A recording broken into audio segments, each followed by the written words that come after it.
that. There was some news on the foreign policy front today that was really fascinating to me.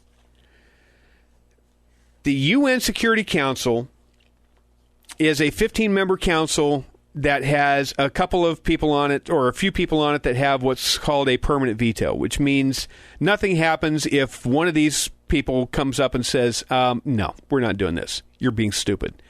Russia has one. The U.S. has one. I don't remember who else does. France may. Great Britain may. There's a few that have a permanent veto.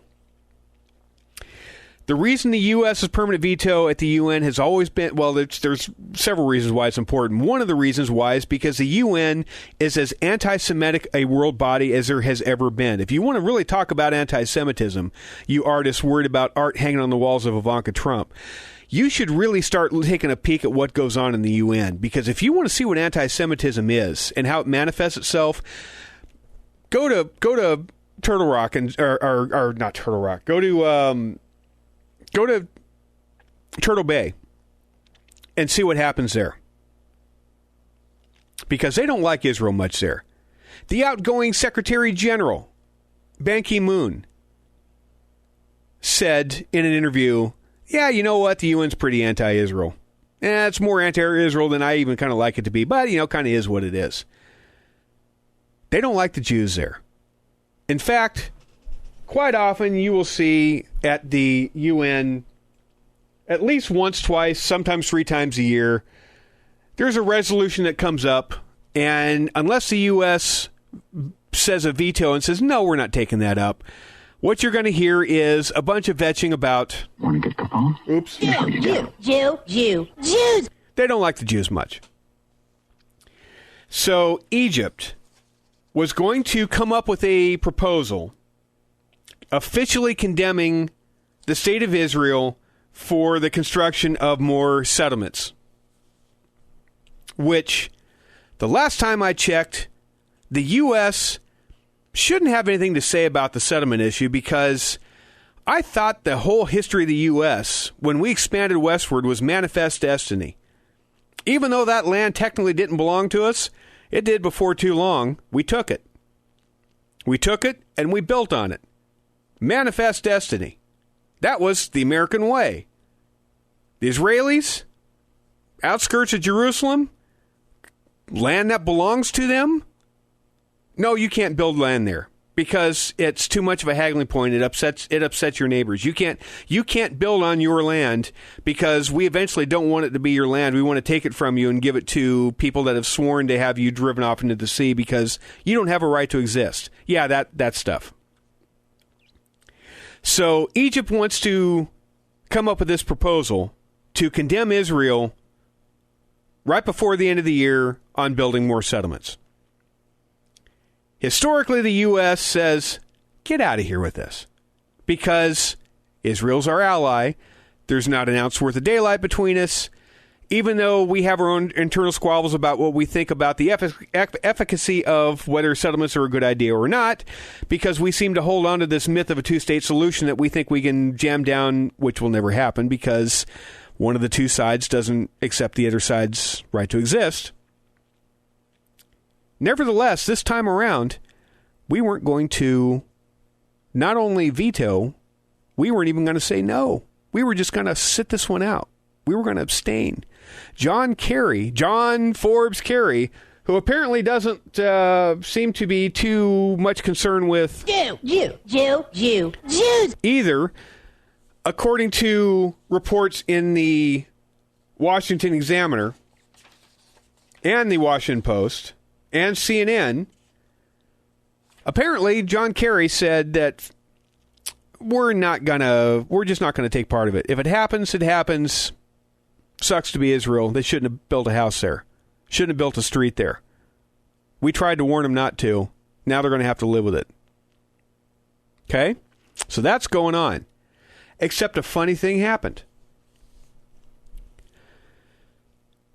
All of a sudden, when that vote was supposed to be proposed today, that vote got scuttled because Egypt withdrew it. They decided, you know what? It's not a good idea to do that. Now, what could have happened for Egypt to see an open backfield, to use a football metaphor, because the U.S. wasn't going to stand in the way? They weren't going to scuttle it. They weren't going to strike it down. They were going to let them have their vote and abstain and have the world condemn Israel right before the end of the year. So why did Egypt pull back? They pulled back because they got a little pushback from Donald Trump. And Donald Trump basically had a little conversation with President Sisi and said, I don't think you ought to be doing this. I don't know what the conversation was. I'm not sure exactly how they nuanced it and did policy on it. It's fascinating because we're supposed to have one president at a time conducting foreign policy.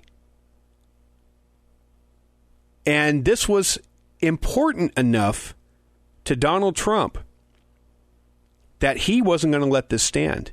And he didn't want the Obama administration to screw him on the way out the door and have him have this mess on his hands.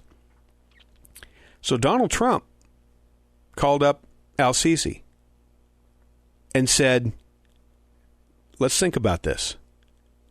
Barack Obama's here for a month. I'm going to be here for 4 years. Is this really what you want to do? Really want to do? After a conversation of which the details we don't know, al-Sisi instructed his UN team to withdraw the proposal, and no vote will happen.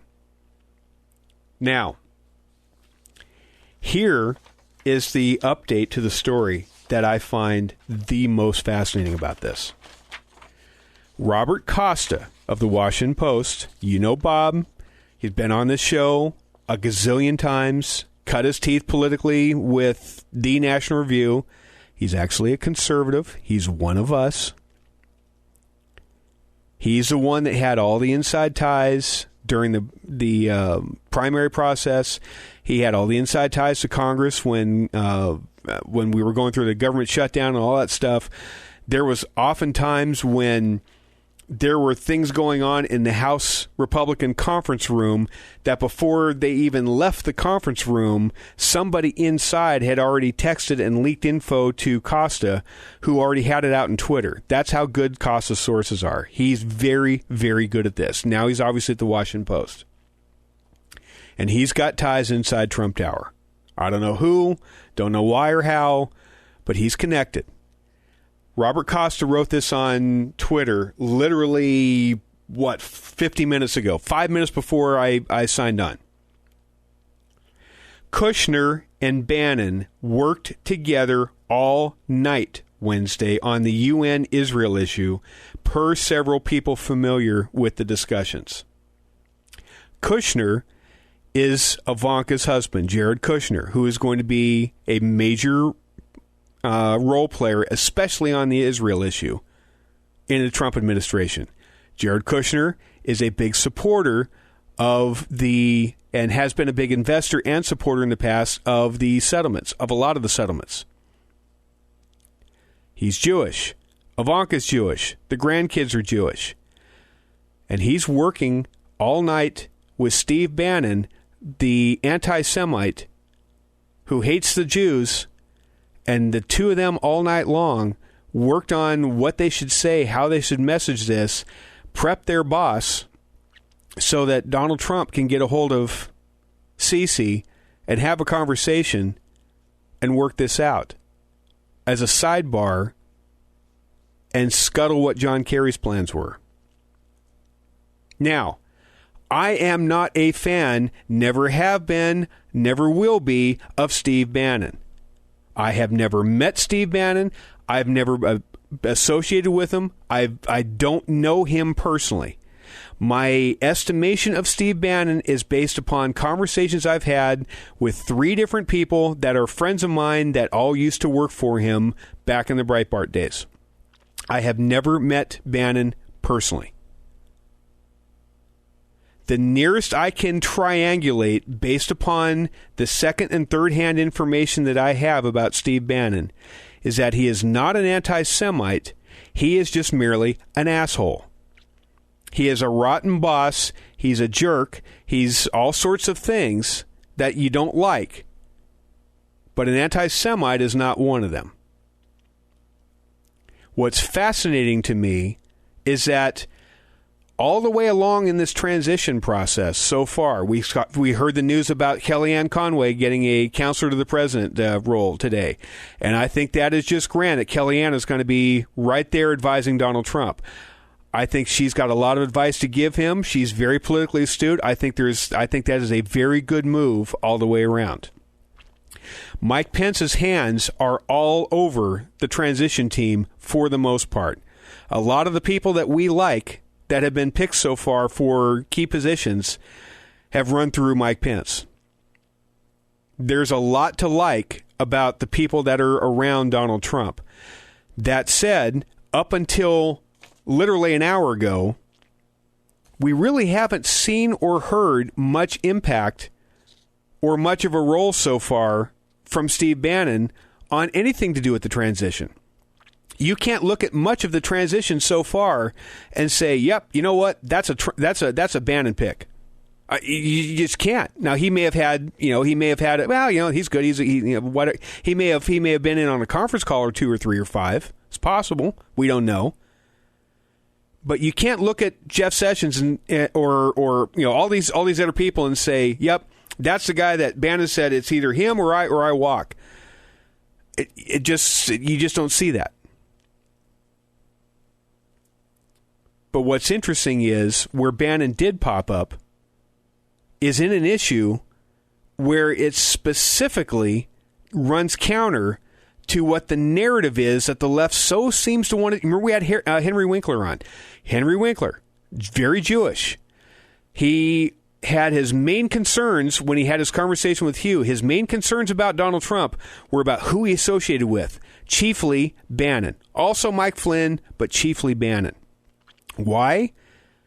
Because the conversation I had with him off air, he didn't articulate this way, but summarizing, I think what Henry Winkler's concern is Steve Bannon's an anti-Semite. The left thinks that he's an anti-Semite.